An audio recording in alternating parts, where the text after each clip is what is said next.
दोस्तों, मोदी जी ने डुबकी क्या लगाई लक्षद्वीप में। मालदीव तो चंपू बन गया।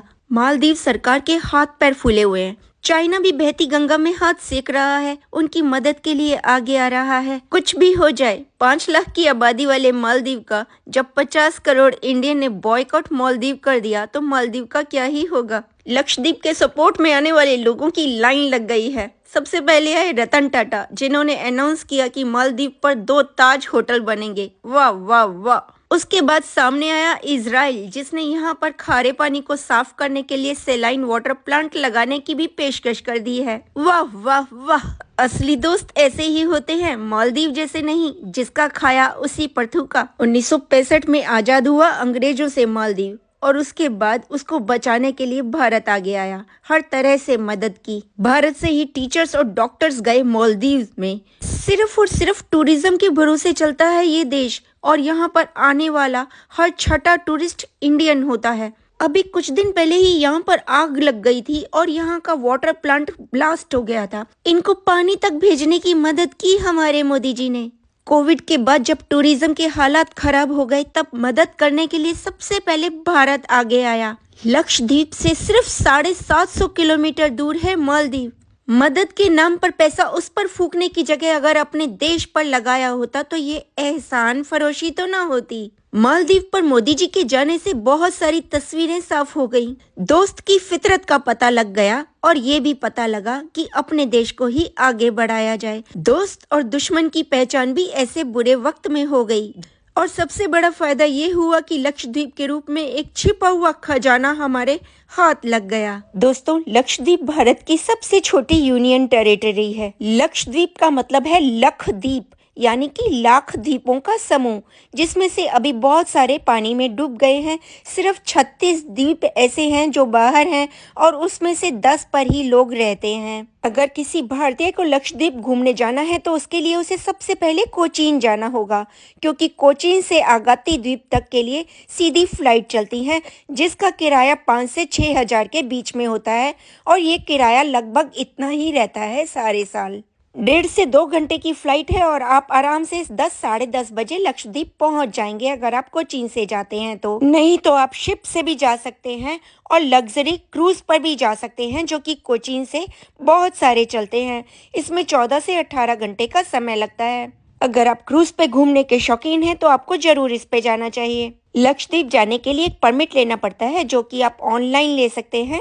1 से 2 दिन में ये परमिट आपको आसानी से मिल जाता है। लक्षद्वीप बेहद खूबसूरत टापू है, अनटच्ड है, और मालदीव से किसी भी तरीके से कम नहीं है। अगर आपको वाटर स्पोर्ट्स पसंद है तो यहाँ पर सभी तरीके की स्पोर्ट्स एक्टिविटी होती हैं। अगर आपको स्विमिंग नहीं आती है तो यहाँ पर आप ग्लास बोट में बैठ जाइए, जिसमें कि बिल्कुल नीचे सब कुछ दिखाई देता है।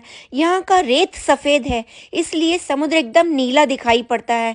यहाँ पर सूरज बहुत तेज चमकता है, जिससे पानी एकदम नीले रंग का चमकता है। और सबसे बड़ी बात, यहाँ पर बहुत कम लोग रहते हैं, तो पानी बहुत ज़्यादा साफ है। एकदम नीला समुंदर दूर दूर तक दिखाई देता है, और उसमें आपको, अगर आप शीशे की बोट में घूमेंगे तो नीचे का सब कुछ दिखाई देगा। आपको कछुए और मछलियाँ तैरती हुई नजर आएंगी। एक अलग ही दुनिया नजर आएगी। इसके अलावा आप स्पीड बोट और स्नोर्कलिंग के भी मजे ले सकते हैं।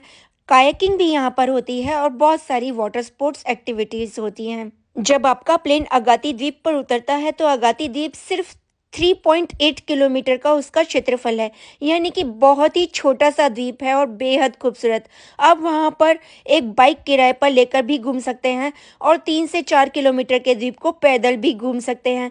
अगर आप सी फूड के शौकीन हैं तब तो आपको बहुत ही मज़ा आ जाएगा, लेकिन अगर आप वेजिटेरियन हैं तो भी यहाँ पर ऑप्शंस की कमी नहीं है। मोदी जी ने करोड़ों देशवासियों को ये तो बता दिया कि इधर उधर भागने की बिल्कुल ज़रूरत नहीं।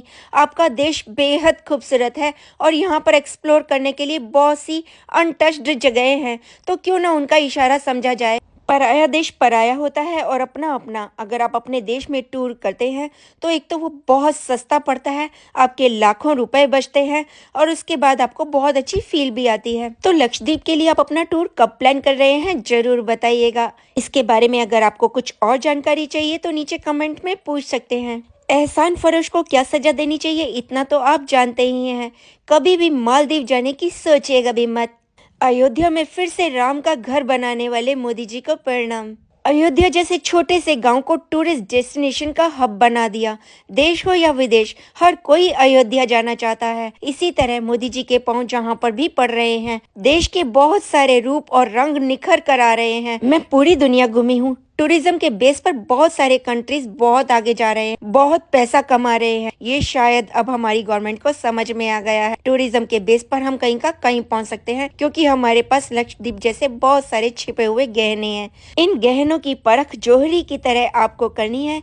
इन्हें ढूंढना है, चमकाना है, निखारना है, खुद वहां पर जाना है, उसका प्रचार और प्रसार करना है, दुनिया को आमंत्रित करना है और फिर पैसा कूटना है। भारत को वापस सोने की चिड़िया बनाना है।